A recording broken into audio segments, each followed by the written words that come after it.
Assalamualaikum warahmatullahi wabarakatuh. Waalaikumsalam warahmatullahi wabarakatuh. Alhamdulillah. Selamat malam semua, Bapak Ibu semua. Selamat malam, Pak Fahmi. Malam, Pak. Alhamdulillah ini sudah banyak ini, Bapak Ibu ya. Waalaikumsalam warahmatullahi wabarakatuh.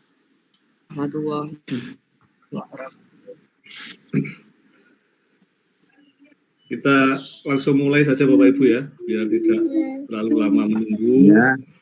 Ini sudah 25 orang yang sudah join, Alhamdulillah. Baik Bapak Ibu, Alhamdulillah kita dipertemukan kembali pada kegiatan webinar komunitas belajar yang diadakan oleh SMA Negeri 3 Lamongan. Kali ini dengan tema yang berbeda. Kalau yang kemarin kita tentang pembelajaran berdiferensiasi, sekarang dengan tema baru yaitu penyebaran pemahaman dan penerapan pengalaman budaya positif. Nanti juga akan dipaparkan oleh dua pemateri atau narasumber.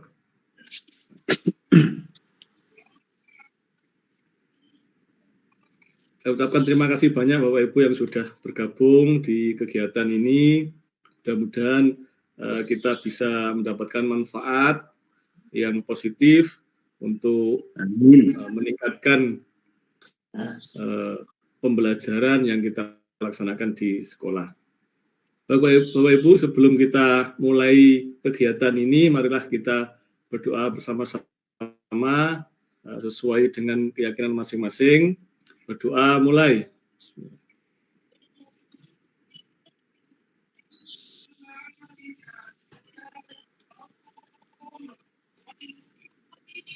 Selesai.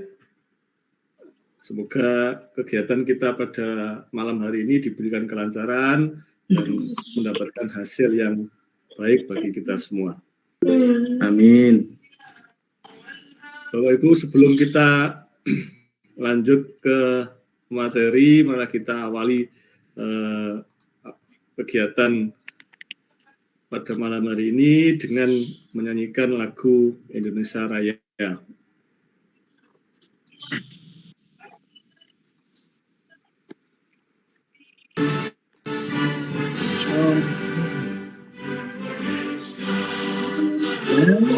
Tanah airku, tanah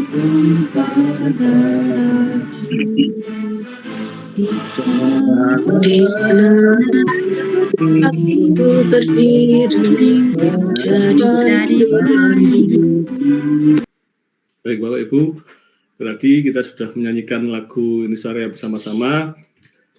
Selanjutnya kita masuk ke acara selanjutnya. Yang pertama adalah sambutan sebagai pembicara utama yang semestinya disampaikan oleh Bapak Dr. Andes Solihin MPD sebagai Kepala SMA Negeri 3 Lamongan. Namun karena malam hari ini beliau berhalangan hadir pada kegiatan ini, maka untuk malam ini akan diwakilkan oleh Ibu Indah Kurniase selaku Wakil Kepala Sekolah Bidang Kurikulum. Bu Indah Kur, monggo. Terima kasih Pak Fahmi selaku moderator pada webinar kali ini. Assalamualaikum warahmatullahi wabarakatuh. Waalaikumsalam. Selamat malam Bapak Ibu guru hebat. Selamat malam Bu. Selamat malam. Bapak Dr. Andes Solihin MPD selaku Kepala SMA Negeri 3 Lamongan.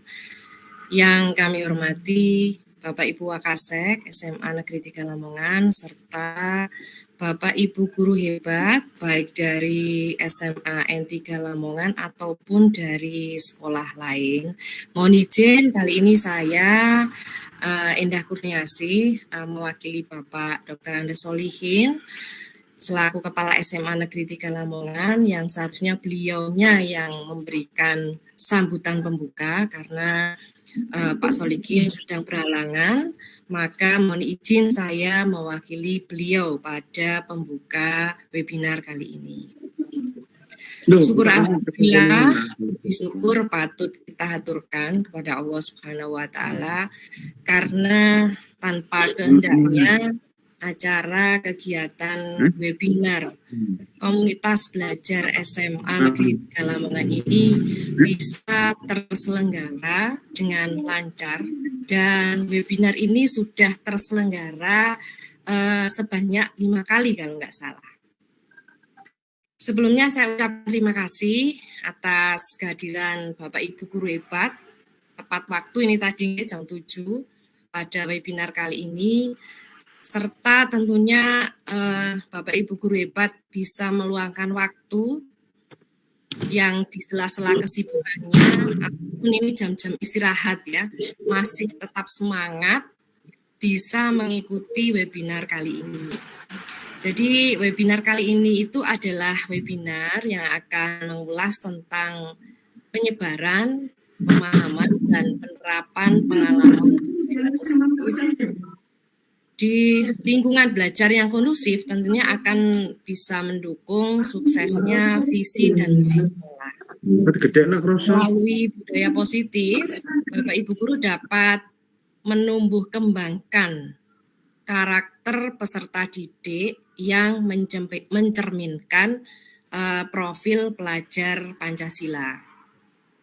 Kami berharap dengan mengikuti webinar ini bisa sungguh-sungguh ya, jadi tidak hanya sekedar untuk mencari sertifikat atau untuk mendapatkan sertifikat tentunya.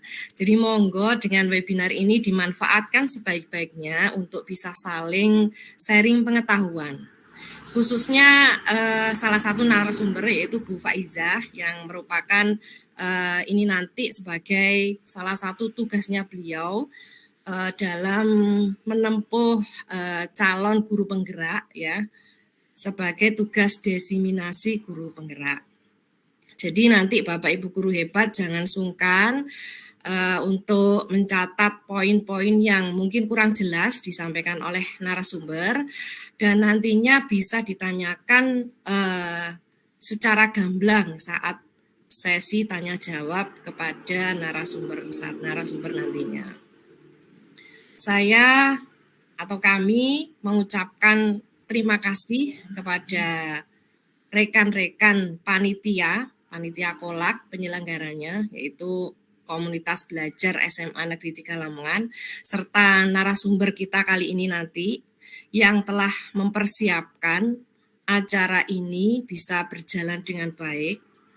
Semoga kerja keras dari rekan-rekan ini akan dibalas dengan kebaikan oleh Allah Subhanahu wa taala.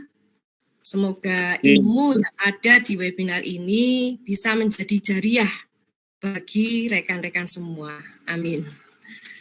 Akhir kata, saya mewakili Bapak Kepala Sekolah, mohon maaf jika nanti dalam berjalannya acara ini nanti ada hal yang kurang berkenan di hati Bapak Ibu peserta webinar. Semoga Bapak Ibu bisa tetap semangat ya dan siap nantinya dalam rangka menjalankan tugas sebagai guru yang dapat menciptakan pemimpin pembelajaran yang berpusat pada murid. Demikian dari saya, jika ada yang kurang berkenan saya mohon maaf. Wabillahi taufiq wal hidayah. Wassalamualaikum warahmatullahi wabarakatuh. Waalaikumsalam warahmatullahi wabarakatuh. Disampaikan terima kasih banyak Bu Endah Kurniasi yang telah memberikan sambutan atau pengarahan pada kita semua. Beliau tadi mengingatkan bahwa semoga kegiatan ini bisa menjadi wadah sharing kita, pengalaman kita dalam memberikan layanan pembelajaran bagi siswa di sekolah. Baik Bapak Ibu, kita lanjutkan ke acara selanjutnya. Kemudian kita langsung masuk ke materi Bapak Ibu. Sebelumnya saya perkenalkan dulu narasumber yang pertama, yaitu Bu Faizah Nur Hasanah, SSI GR, guru matematika di SMA Negeri 3 Lamongan, alamat Desa Karangturi, Gelagah, Lamongan. Kemudian riwayat pendidikan, beliau S1 di jurusan Matematika Universitas Negeri Surabaya. Kemudian melanjutkan pendidikan profesi guru di Universitas Muhammadiyah Gresik, dan sekarang sedang mengikuti pendidikan guru penggerak angkatan ke-11. Riwayat mengajar, beliau pernah mengajar di SMA Darul Ulum 1 Jombang, SMK Miftahul Ulum Melerang, Bungah, Gresik, dan sekarang bertugas di SMA Negeri 3 Lamongan. Baik Bapak Ibu, untuk mempersingkat waktu, selama materi pertama ini kami berikan waktu 40 sampai 45 menit kepada Bu Faizah untuk menyampaikan materinya. Kami persilakan.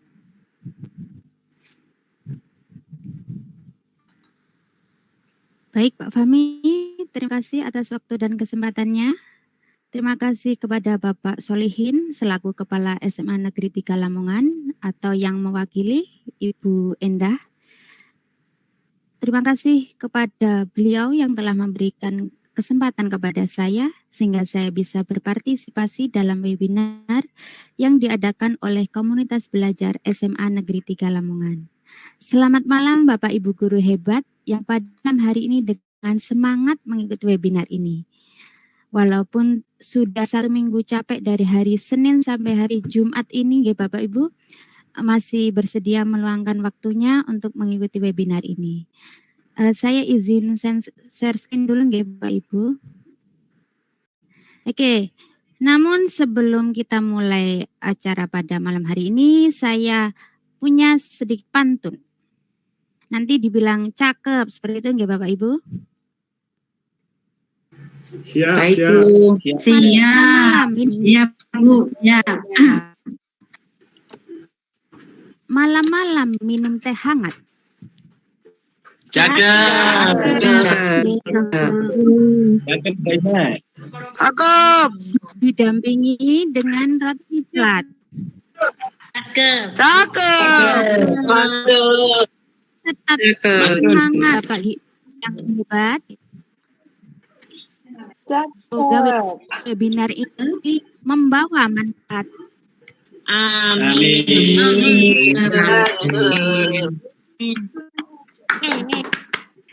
Oke. Terima kasih atas jempolnya. Oke, karena hari ini materinya tentang budaya positif, berarti kita akan memunculkan aura-aura positif. Nah, karena itu saya mohon minta tolong kepada Bapak Ibu guru waktunya untuk tersenyum selama 10 detik. Senyum yang lebar biar aura-aura positifnya keluar. Monggo Bapak Ibu senyum lebar selama 10 detik. Sudah senyum? Nah, itu sampai tertawa. Gak apa-apa, kelihatan giginya. Giginya. Potol.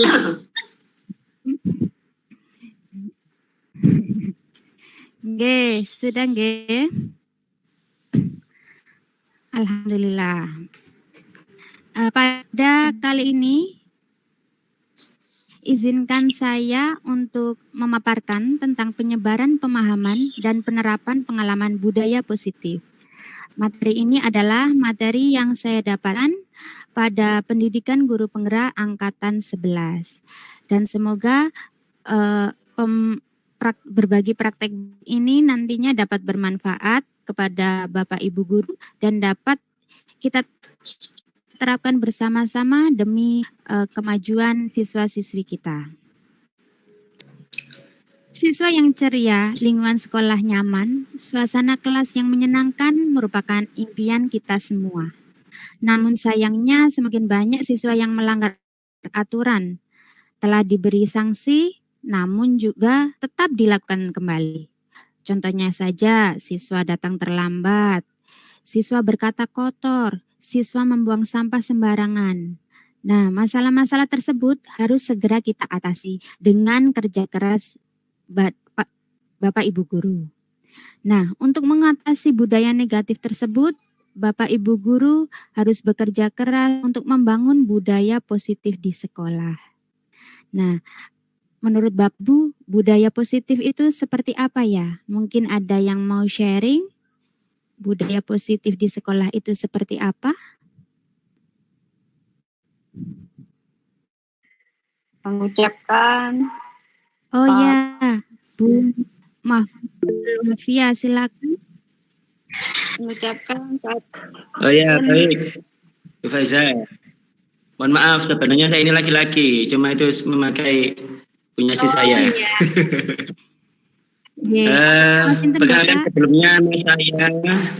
Perkenalkan nama saya adalah Muhammad Fatih Ramadhani. Mohon maaf, saya memakai itu punya si saya.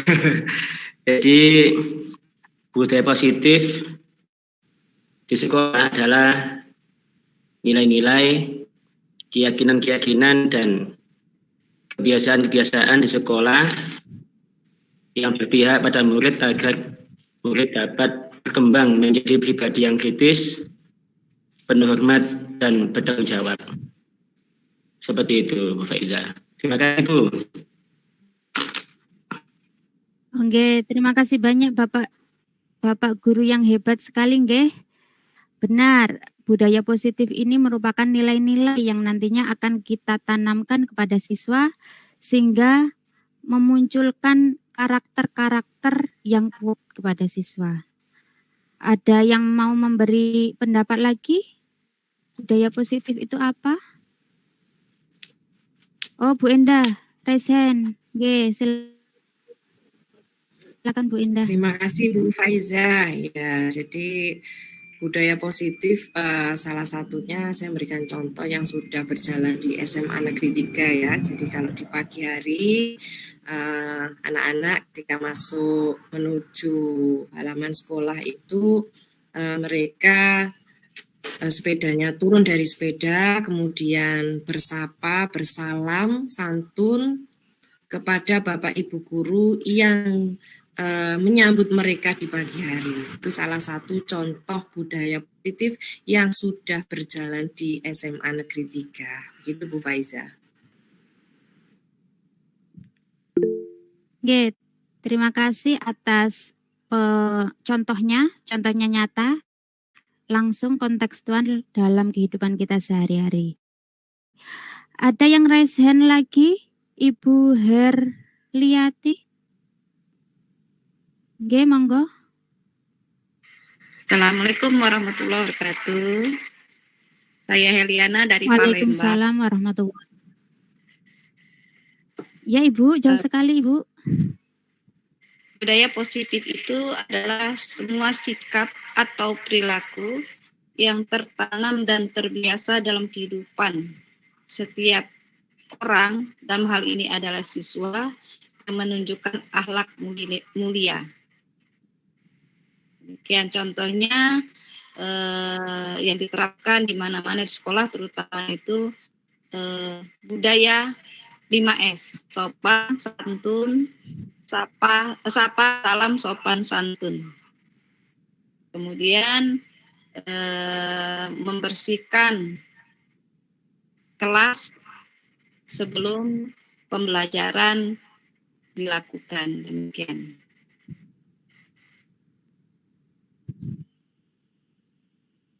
Oke, terima kasih Ibu Herliati nggih. Dari Palembang, jauh sekali. Tetap semangat. Seorang guru yang baik harus memiliki kemampuan dalam mewujudkan budaya positif di sekolah yang bertujuan untuk mengembangkan anak yang memiliki karakter kuat, sesuai profil pelajar Pancasila. Budaya positif tersebut dapat dijalankan dan menerapkan konsep-konsep inti seperti disiplin positif, motivasi perilaku manusia, keyakinan kelas, kebutuhan dasar manusia, posisi kontrol, dan segitiga restitusi. Yang pertama tentang disiplin positif. Disiplin positif merupakan suatu cara penerapan disiplin yang mengajarkan anak bertanggung jawab dan menumbuhkan kesadaran diri berdasarkan nilai-nilai kebajikan. Disiplin positif lebih ke arah disiplin diri yang dapat mengontrol diri dalam melakukan segala tindakan. Disiplin diri dapat membuat murid memahami dan menyadari berdasarkan motivasi internal, bukan akibat paksaan, ujian, ataupun hukuman.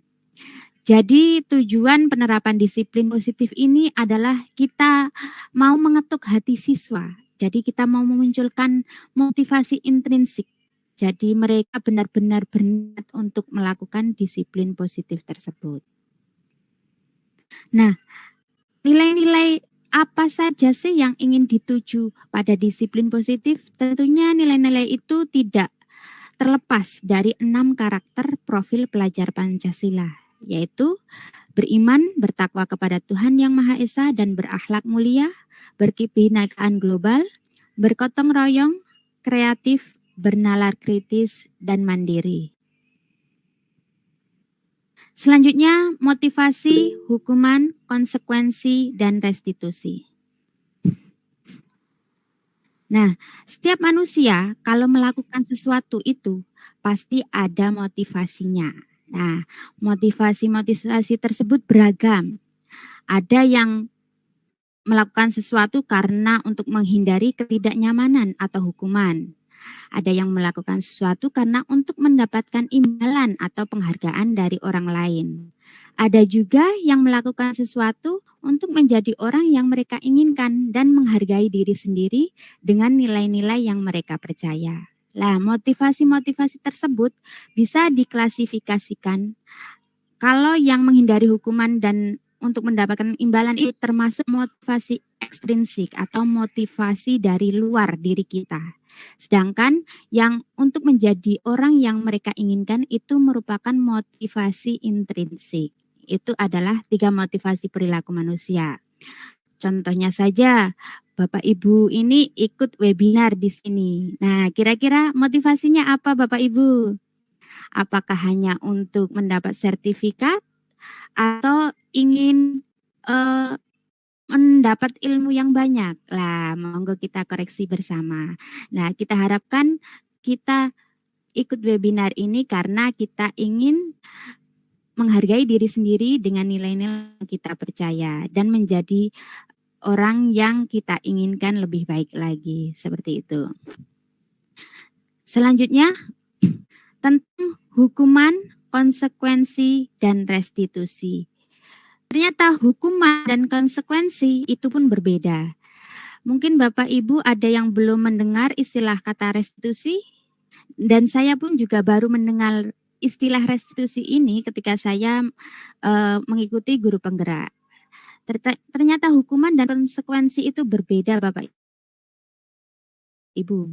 Kalau hukuman itu tidak terencana, bersifat satu arah, bisa berupa hukuman fisik, psikis, atau kata-kata kotor.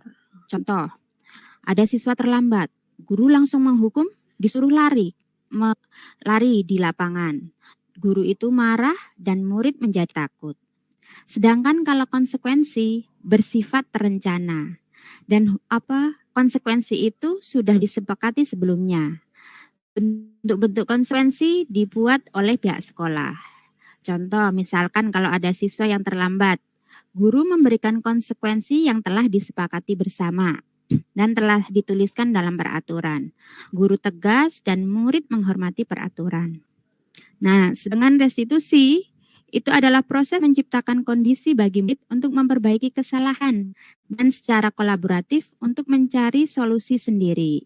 Misal dalam hal siswa terlambat, guru menanyakan keyakinan dan membantu murid menyelesaikan masalahnya.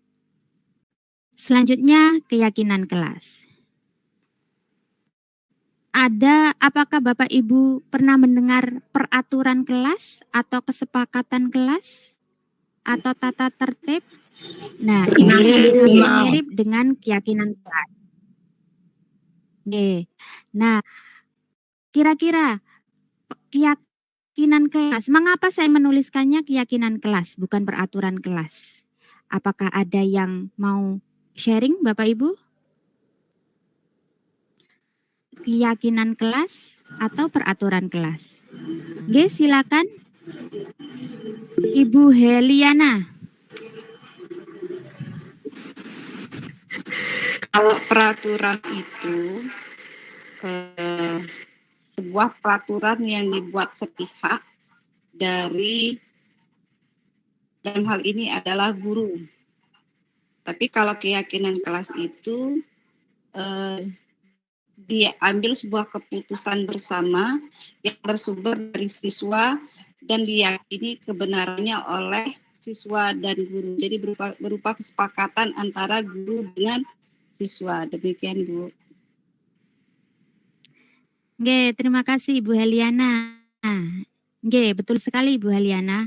Kalau keyakinan kelas kan yakin gitu. Jadi keyakinan kelas itu berasal dari kesepakatan antara guru dan siswa. Jadi dimunculkan pertama itu dari siswa. Nah, kalau peraturan ya memang itu berasal dari guru atau sekolah. Jadi tanpa melibatkan siswa. Pada keyakinan kelas ini, guru berperan dalam mewujudkan terbentuknya keyakinan kelas dengan adanya kesepakatan antara guru dan murid. Keyakinan sekolah atau kelas berupa pernyataan-pernyataan universal yang mudah diingat dan dipahami dan harus diterapkan di lingkungan sekolah. Ini adalah contoh dari keyakinan kelas. Nah, nilai-nilai kebajikan contohnya di sini adalah disiplin, menjaga kebersihan, saling tolong-menolong, dan alangkah lebih baiknya kalau nilai-nilai kebajikan atau keyakinan kelasnya itu menggunakan kalimat-kalimat positif seperti itu. Nah, selanjutnya kita akan ke materi kebutuhan dasar manusia.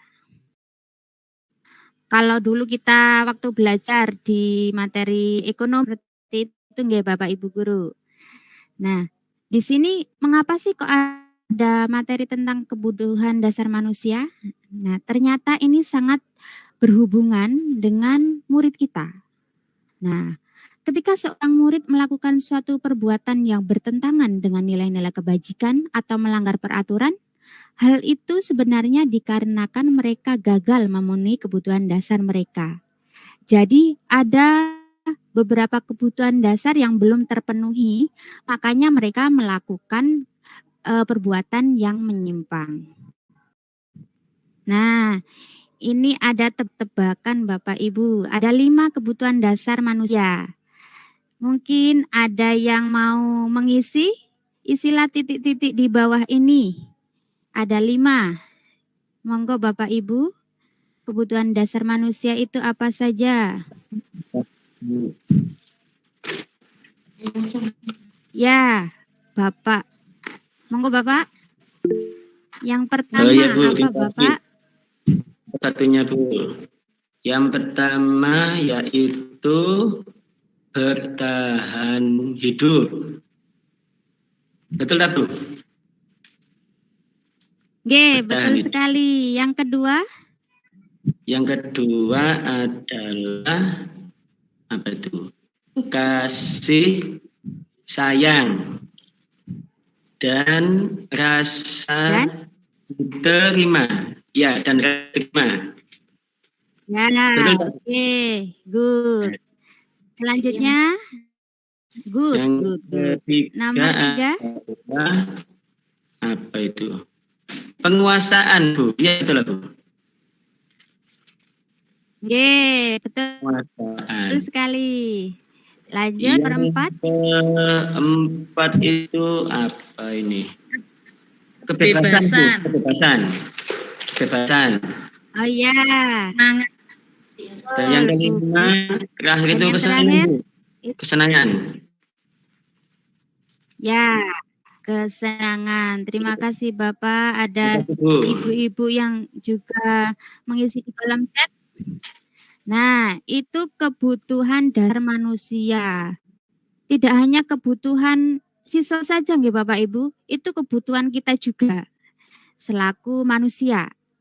Nah, jika salah satu dari kebutuhan tersebut tidak terpenuhi, kita pun sebagai guru juga bisa saja melakukan perilaku yang menyimpang. Jadi, makanya kita refleksi juga kalau kita melakukan hal-hal yang menyimpang, oh kira-kira saya butuh apa ya, seperti itu. Mungkin kurang perhatian dari suami-suaminya atau apa, seperti itu. Atau mungkin kekurangan kebutuhan kesenangan. Misalnya ibu-ibu yang senang belanja, karena belum belanja jadi uring-uringan, seperti itu. Kebutuhan dasar manusia yang pertama adalah bertahan hidup. Bertahan hidup itu meliputi makanan, pakaian, tempat tinggal, keamanan, dan kesehatan. Yang nomor 2, kasih sayang dan rasa diterima, meliputi rasa diterima, dipedulikan, berbagi, kerjasama menjadi bagian kelompok. Yang ketiga, penguasaan yang meliputi harga diri, keinginan untuk dianggap, memimpin, berprestasi, diakui, dan didengar. Yang keempat, kebutuhan kebebasan, yaitu mandiri, memiliki pilihan, mencoba hal baru, mampu mengendalikan arah dirinya. Dan yang kelima adalah kesenangan, seperti bermain, humor, antusiasme, dan tertawa. Nah, kita semua juga butuh humor nggih Bapak Ibu, biar awet muda. Lanjut, Ibu Ratna, guru wali kelas 11-4, sedang bingung menghadapi tingkah salah satu murid di kelasnya, bernama Rino. Beberapa anak telah mengeluhkan Rino yang seringkali meminta bekal makan siang mereka dengan paksa. Jika Anda menghadapi situasi seperti Ibu Ratna, apa yang akan Anda lakukan? Menurut Anda, kira-kira apa alasan Rino melakukan hal tersebut? Nah, siapa? Monggo Bapak Ibu, kira-kira apa yang harus kita lakukan dengan Rino ini? Dan kira-kira kenapa Rino melakukannya? Nggih, Bu Hudia Ulfa. Silakan Bu Hudia Ulfa. Terima kasih waktunya Bu Faiza untuk merespon atas tadi kasus yang ada. Kalau menurut saya setelah dibaca dan dicermati, kalau saya sebagai Ibu Ratna, saya akan mendatangi terlebih dahulu yang namanya murid bernama Rino tersebut. Kita tanya, kita pendekatan secara humanis terlebih dahulu. Kita tidak boleh menghukum Rino atau memberi sanksi Rino di depan anak-anak mereka. Kita harus datang dulu ke Rino, bertanya apa menjadi penyebab dia melakukan tindakan seperti itu. Kalau kita sudah mengetahui penyebabnya apa, maka kita bisa melakukan tindakan sesuai dengan penyebab dia melakukan sikap seperti itu. Pasti banyak alasan kenapa Rino melakukan hal seperti itu. Begitu Bu Faiza, terima kasih. Kira-kira alasan Rino itu apa, Bu? Contohnya, misalkan. Banyak hal Bu ya, semisalnya Rino tidak dikasih bekal oleh orang tua bisa, kurang kasih sayang orang tua juga bisa, kekurangan dalam hal biaya hidup juga bisa, atau memang dia timbul dari kenakalannya sendiri. Jadi banyak faktor sepertinya Bu. Makanya kita sebagai guru kita harus bertanya secara langsung kepada murid yang terkait. Jadi kalau kita bisa mengetahui sebabnya apa, maka tindak lanjut kita pun juga akan menjadi bagus sesuai dengan penyebabnya. Seperti itu Bu Faiza. Jadi kita harus ada pendekatan humanis terlebih dahulu kepada si Rino, seperti itu. Terima kasih Bu Hudia Ulfa. Sangat bagus sekali. Ya, pertama-tama kita harus melakukan pendekatan personal dulu kepada Rino. Tanya dulu mengapa dia melakukan hal tersebut. Ada banyak alasan kenapa Rino melakukan memaksa mengambil makanan. Bisa saja karena dia lapar, orang tuanya tidak membawakan bekal. Berarti dia sedang berusaha memenuhi kebutuhan untuk bertahan hidup. Atau karena dia merasa senang, jadi diperhatikan sama temannya karena mungkin di rumah kurang perhatian oleh orang tuanya. Nah, itu adalah kebutuhan akan kasih sayang dan rasa diterima yang diperlukan oleh Rino. Nah, atau karena temannya jadi takut dengan dia dan menuruti keinginannya, maka Rino sedang berusaha untuk memenuhi kebutuhan dasarnya akan kekuasaan. Ya, anak-anak sekarang kan ada yang pengen jadi keren gitu kalau udah jadi ketua, misalkan seperti itu. Atau karena dia merasa bosan dengan bekal makanan dari ibunya di rumah. Lauknya itu-itu saja, maka dia ingin mencoba berbagai aneka ragam bekal. Maka kebutuhan akan kebebasan yang ingin dipenuhi oleh Rino. Atau karena ia melakukannya karena iseng saja dan ia menikmati ekspresi wajah teman-temannya yang kesal. Berarti dia sedang memenuhi kebutuhan akan kesenangan. Setelah kebutuhan dasar itu sudah kita ketahui dari murid kita, kira-kira murid kita itu sedang butuh kebutuhan dasar apa yang belum terpenuhi, maka ketika ada masalah atau hal yang menyimpang pada murid kita akan menerapkan posisi kontrol sebagai apa? Posisi kontrol kita sebagai guru. Yang pertama, guru sebagai penghukum. Yang kedua, guru sebagai pembuat rasa bersalah. Guru sebagai pemantau atau manajer. Dan yang keempat, guru sebagai pemantau. Dan yang kelima adalah guru sebagai manajer. Misalkan dalam kasus siswa tidak memakai atribut lengkap saat upacara bendera, pastikan akan ada yang dihukum kan. Nah, kalau tipe dari guru sebagai penghukum itu biasanya berkata seperti ini. Hormat pada bendera selama 1 jam, langsung memberikan hukuman. Kalau yang guru buat merasa bersalah berkata seperti ini. Berapa kali ibu harus memberitahu kamu? Kamu selalu saja mengecewakan ibu. Nah, sehingga kata-kata itu membuat siswa tertunduk dan merasa bersalah. Kalau posisi sebagai teman, guru itu akan berkata seperti ini. Ayo dong, ikuti aturan sekolah. Tolong bantu ibu ya sekali ini. Ya sudah, tidak apa-apa. Lain kali jangan berbuat seperti ini lagi ya. Jadi bahasanya itu kita menganggap sejajar dengan siswa tersebut. Kita lakukan pendekatan seperti teman. Kalau sebagai pemantau, kamu sudah melanggar peraturan sekolah. Kamu tahu konsekuensinya? Setelah upacara, kamu beli atributnya ke koperasi dan jangan diulangi lagi. Ini pemanajer akan menanyakan dulu, apakah kamu tahu kesalahanmu? Kira-kira bagaimana kamu memperbaiki kesalahanmu? Seperti itu. Jadi guru akan menanyakan kesalahannya itu apa. Guru tidak akan menghakimi siswa tersebut dan juga akan menanyakan bentuk pertanggungjawabannya itu seperti apa. Jadi siswa yang mengakui kesalahannya dan siswa juga yang akan bertanggung jawab dan bentuk pertanggungjawabannya seperti apa. Nah, coba kasih kontrolnya posisi apa Bapak Ibu? Ayo dong dikerjakan, nanti kalau tidak bisa Ibu bantu. Kira-kira ini posisi apa Bapak Ibu? Teman Bu. Ada yang tahu? Ya.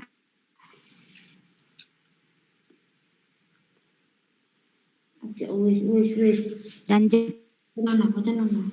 jawabannya adalah posisi sebagai teman. Ya, setelah ini Bu Diana.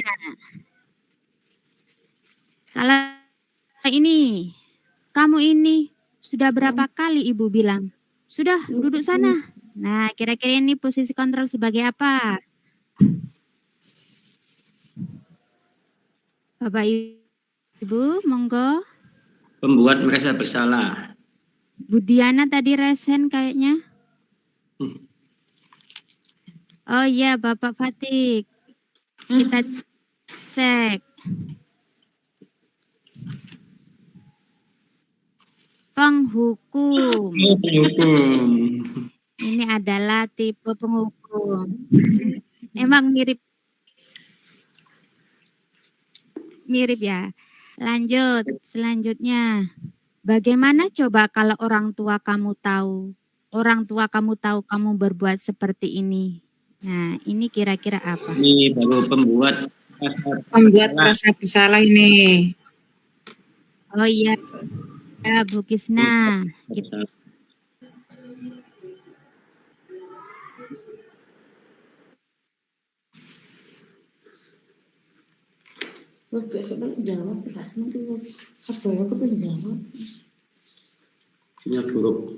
cek ya, rasa membuat siswa itu merasa bersalah. Nah, oh iya. Nah, dari 5 pernah melakukannya? Mungkin Bapak Ibu pernah, ada yang mau sharing? Pernah melakukannya semuanya? Atau salah satu deh? Salah satu. Sita Mahanani, monggo Bu Dian bisa sharing. Bu Endang Sri, pernah semua Bu? Ya. Yang lain? Itu saja pernah nggih? Penghukum pernah, pembuat rasa bersalah pernah. Nah, di antara 5 posisi kontrol tersebut, sebaiknya seorang guru menggunakan posisi kontrol sebagai manajer. Sebagai manajer, guru dapat berbuat sesuatu bersama murid, mempersilahkan murid bertanggung jawab, dan mendukung murid agar menemukan solusinya. Selain itu, posisi manajer mengacu pada restitusi yang dapat menjadikan murid sebagai manajer bagi dirinya sendiri, sehingga dapat tercipta identitas positif pada murid. Jadi, mengetuk hati siswa sehingga siswa nanti bisa mengendalikan dirinya sendiri. Nah, kelima posisi kontrol ini nantinya akan kita terapkan pada segi baru yang pernah saya dengar, baru saya dengar di guru penggerak ini.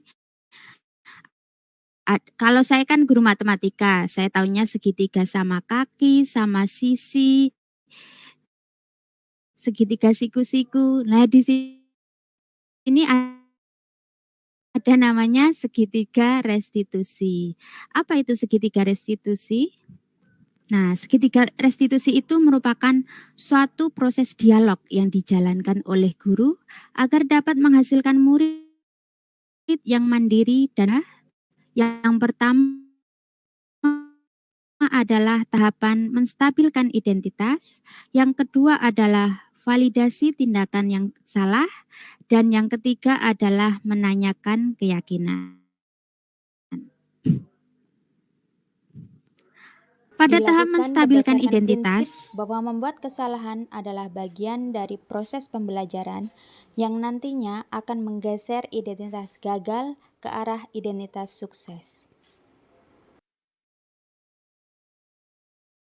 Jadi ketika pada tahap menstabilkan identitas itu guru akan melakukan pendekatan kepada dalam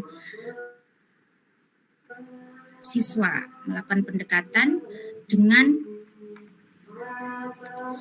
berkata berbuat salah itu hal yang manusiawi, tidak ada manusia, dan kita pasti bisa menyelesaikan permasalahan ini seperti itu. Kalau kamu menyalahkan dirimu sendiri terus-menerus, apakah kamu bersikap baik pada dirimu sendiri? Seperti itu. Selanjutnya pada tahap validasi tindakan yang salah.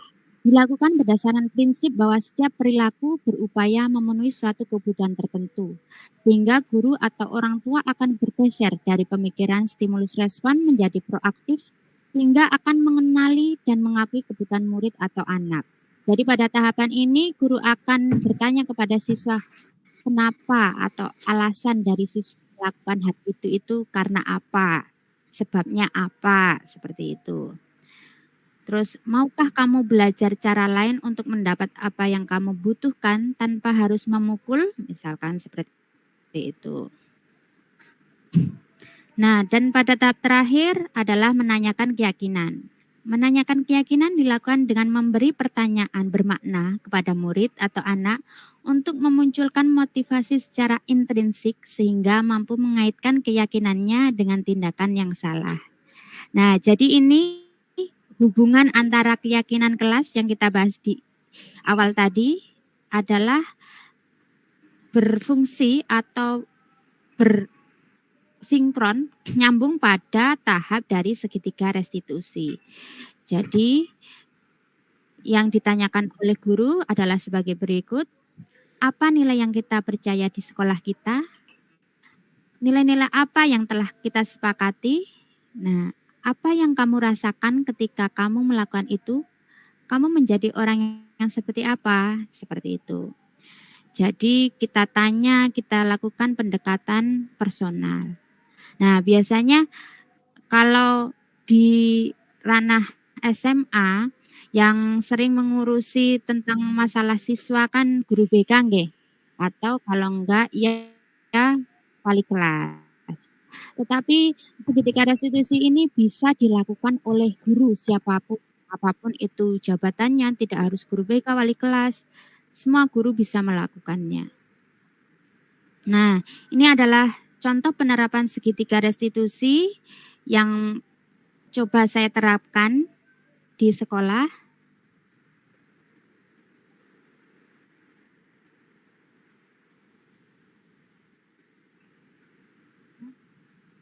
Semoga bermanfaat. Ini. Assalamualaikum. Waalaikumsalam. Loh, kok ada yang tidur? Siapa ini? Endless. Endless, bangun Endless. Tidur sejak kapan ini? Tadi. Sudah belajar sebelumnya? Ya Allah, Endless. Wah, kamu kenapa kok tidur, Endless?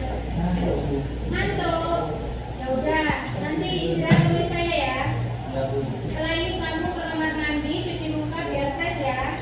Kita lanjutkan pelajarannya ya anak-anak. Silakan kamu ke kamar mandi dulu. Oke anak-anak, dibuka buku pelajaran matematikanya. Waalaikumsalam. Sudah istirahat? Pelajaran? Sudah. Kamu tahu kan kenapa dibagi buka ibadah di sini? Tahu. Kenapa? Karena ini ya, tadi waktu Faiza masuk ke kelas kamu, ternyata kamu masih tertidur ya. Katanya pelajaran sebelumnya kamu juga tertidur ya. Ya. Kenapa kok kamu tertidur? Kamu belum makan. Terus kenapa kok kamu tertidur? Kamu ngopi sama teman-teman. Iya. Sampai malam. Iya.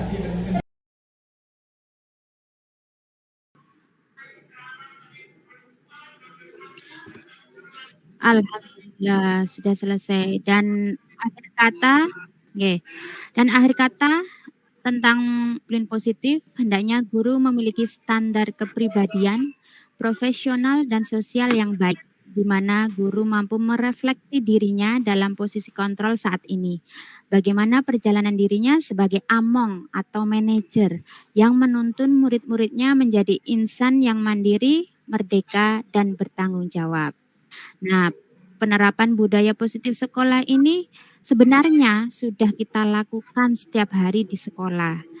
Namun, marilah kita terus berefleksi, terus mengoreksi kira-kira, dan terus menjaga konsistensi atau keistiqomahan dari penerapan budaya positif tersebut. Kita saling mengingatkan, guru saling mengingatkan kepada siswa, guru saling mengingatkan kepada guru, kepala sekolah juga mengingatkan kepada guru, jadi ada kolaborasi antara semua warga sekolah, sehingga nantinya budaya positif dapat tercipta di lingkungan sekolah, sehingga sekolah menjadi sekolah yang ramah anak, siswa kita antusias belajar di kelas, dan pembelajaran nantinya akan dapat berjalan secara kondusif.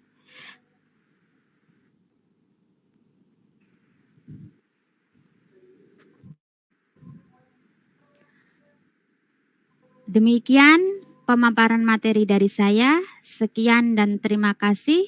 Semoga tergerak, lekas bergerak, dan mari menggerakkan. Sekian dari saya. Wassalamualaikum warahmatullahi wabarakatuh. Waalaikumsalam warahmatullahi Waalaikumsalam warahmatullahi wabarakatuh. Waalaikumsalam warahmatullahi Terima kasih Bu Faiza.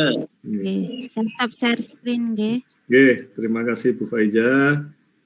Kita beri aplaus yang gemuruh untuk Bu Faiza. Baik Bapak Ibu, tadi materi dari Bu Faiza yang luar biasa, yang sangat bagus, menginspirasi dan lengkap. Tadi sudah banyak dijelaskan tentang bagaimana penerapan budaya positif itu. Dari sini Bapak Ibu mungkin ada sedikit gambaran apa yang dimaksud dengan budaya positif itu. Baik Bapak Ibu, ini kita masuki sesi tanya jawab. Bapak Ibu monggo, ini masih ada waktu 11 menit. Silakan bagi yang mau bertanya silakan raise hand atau ditulis di kolom komentar. Monggo Bu Mahfud betul ya, monggo silakan. Oh ya Pak, mohon maaf. Ini memakai punya istri. Ini terkait posisi kontrol guru, Pak ya. Posisi kontrol guru. Yang saya tanyakan itu tentang poin posisi kontrol guru sebagai teman. Nah, di situ kan ada sisi positif dan juga ada sisi negatifnya. Termasuk salah satunya sisi negatif dari posisi kontrol guru sebagai teman itu adalah guru dianggap teman oleh siswa. Bahkan, mohon maaf, diremehkan oleh siswa. Nah, pertanyaannya bagaimana caranya untuk tetap kondusif jika kita menerapkan posisi kontrol guru sebagai teman, agar siswa itu tidak meremehkan kita sebagai guru. Terima kasih Bapak. Ya, terima kasih Pak. Pak siapa Pak namanya Pak? Pak Fatih Ramadhani. Pak Fatih, ya Pak namanya tadi. Monggo langsung ditanggapi mau nanti apa? Belum ada pertanyaan selanjutnya, satu pertanyaan langsung dijawab. Bu Faiza, Bu Enis yang mau menjawab ini? Saya. Silakan Bu Faiza. Terima kasih pertanyaannya dari Bapak Fatih. Saya ulang kembali, pertanyaannya tadi kan posisi guru sebagai teman. Tapi kalau posisi sebagai teman biasanya diremehkan. Lah, bagaimana caranya berposisi sebagai teman tetapi tidak diremehkan? Seperti itu, nggih? Iya, Bu. Jadi dari kelima posisi tersebut sebaiknya kita menghindari posisi sebagai penghukum dan posisi sebagai pembuat rasa bersalah. Nah, kita juga terus belajar ke arah posisi yang ideal, yaitu posisi sebagai manajer. Tetapi pasti kita juga pernah berposisi sebagai teman karena kita akan masuk ke dunia siswa seperti itu. Nah, untuk pendekatan secara personal kita boleh saja melakukan sebagai posisi sebagai teman. Nah, nanti pada saat kita ngobrol biasanya kan lebih dekat gitu. Alah bu, biasanya seperti itu kan. Nah, di saat di sela-sela kita berbicara seperti teman, lah kita menyisipkan kata-kata yang menasihati dan motivasi seperti itu. Dan tetap endingnya kita akan arahkan posisi kita sebagai posisi yang ideal, yaitu sebagai manajer. Toh sebagai manajer kata-katanya pun lembut, kalem, dan santun kan. Jadi tidak menghakimi seperti posisi sebagai penghukum dan pembuat rasa bersalah. Jadi kata-kata nada dari posisi manajer pun itu juga bisa kita buat seperti teman yang tapi kata-katanya lebih lembut, tegas tetapi lembut seperti itu. Jadi siswa nantinya akan lebih segan kepada guru dan akan lebih menghormati. Tetapi nanti juga bisa terbuka dan istilahnya mau curhat seperti itu, mau mengeluarkan apa yang menjadi permasalahannya seperti itu. Mungkin itu dari saya, Pak Fatik. Adakah tanggapan atau sanggahan? Oh iya Bu, sudah cukup Bu. Oke, saya kira sudah jelas Pak Fatik ya. Iya Pak, terima kasih Pak. Oke. Terima kasih Bu Faiza dan Bu Erni. Sama-sama Pak, Enis Pak. Oke. Iya Bu Enis. Memang dari 5 posisi kontrol tadi yang disarankan adalah kita berusaha sebagai manajer, ya, jadi bukan sebagai teman tapi sebagai manajer. Kalaupun pada situasi tertentu kita butuh bisa menjadi teman, ya kita menjadi teman. Tapi fokus utamanya adalah kita mengusahakan untuk berada pada posisi sebagai manajer. Saya kira begitu, Bu Faiza, Bu Enis, ya. Bapak Ibu, ini sepertinya saya lihat di chat ini tidak ada pertanyaan lagi. Mohon kita foto dulu Bapak Ibu ya. Monggo bisa buka open kamera, kita foto dulu.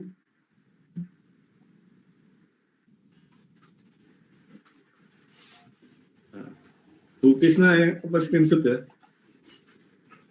Tetap saya nggak bisa ini. Iya Pak. Saya screenshot. Oke. Monggo Bapak Ibu bisa dibuka open kamera, kita foto bersama-sama. Oke, sudah ya. 1, 2, 3. Oke. Satu lagi. Maaf, saya nggak bisa kamera di perjalanan ini. Oke, nggak apa-apa Bu. Posenya mungkin ganti. Oke. 1, 2.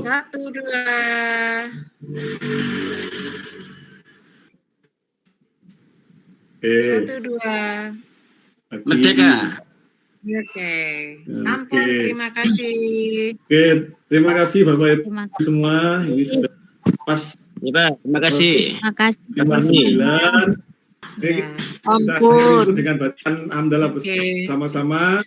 Alhamdulillah. Alhamdulillahirobbilalamin. Saya akhiri. Terima kasih. Assalamualaikum warahmatullahi wabarakatuh. Waalaikumsalam warahmatullahi wabarakatuh. Terima kasih semuanya. Sampai jumpa di webinar selanjutnya. Assalamualaikum warahmatullahi wabarakatuh. Waalaikumsalam warahmatullahi wabarakatuh. Kabarnya anak-anak? Baik. Bagaimana kabarnya hari ini? Baik. Alhamdulillahirobbilalamin. Anak-anak, hari ini kita akan membuat keyakinan kelas. Ada yang tahu apa itu keyakinan kelas? Tidak. Nah, keyakinan kelas itu hampir mirip dengan peraturan kelas atau tata tertib. Tetapi keyakinan kelas itu nanti yang buat kalian sendiri. Nah, keyakinan kelas itu adalah nilai-nilai yang kalian yakini, yang nantinya akan kalian terapkan dalam kelas maupun dalam di sekolah. Jadi dengan keyakinan kelas itu nanti kalian meyakini dalam diri dan berusaha bertanggung jawab untuk melaksanakannya. Oke? Siap? Sudah paham? Nah, setelah ini Bu Faiza akan membagikan kertas. Nah, setelah pembagian kertas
kelas 4. Saya senang sekali setelah membuat keyakinan kelas. Menurut saya, keyakinan kelas sangat penting karena bisa membuat kita bertanggung jawab. Sekian dari saya. Wassalamualaikum warahmatullahi wabarakatuh. Assalamualaikum warahmatullahi wabarakatuh. Perkenalkan, saya Tasya dari kelas 11/4. Saya bersemangat sekali setelah membuat keyakinan kelas. Menurut saya, keyakinan kelas itu sangat penting, membuat kita menjadi lebih disiplin. Sekian dari saya. Wassalamualaikum warahmatullahi wabarakatuh.